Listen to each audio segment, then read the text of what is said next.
Hey there guys, today I'll be talking in depth and give my thoughts about chapter 10 of the Mortal Kombat X comics. Again, a quick reminder, there will be spoilers in this video, so if you don't want to get spoiled, read the comics and then watch the video. And also I won't be going page by page, I will just talk about the interesting things that happened in this chapter. With all that said, let's take a look at Scorpion's new origin story.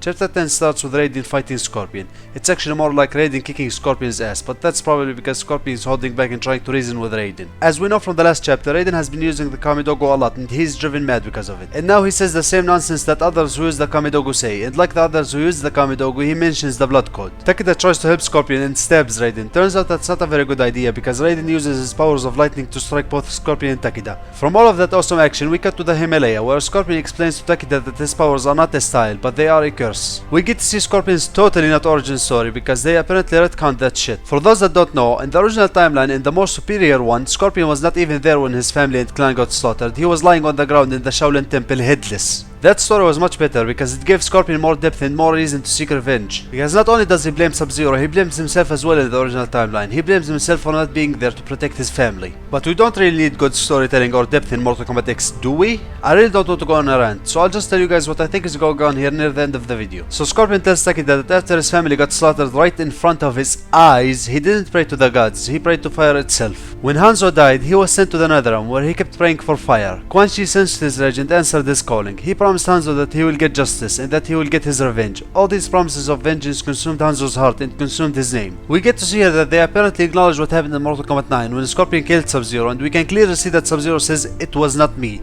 I want you guys to remember this part because I'll explain what I think happens near the end, and this part is very important to remember.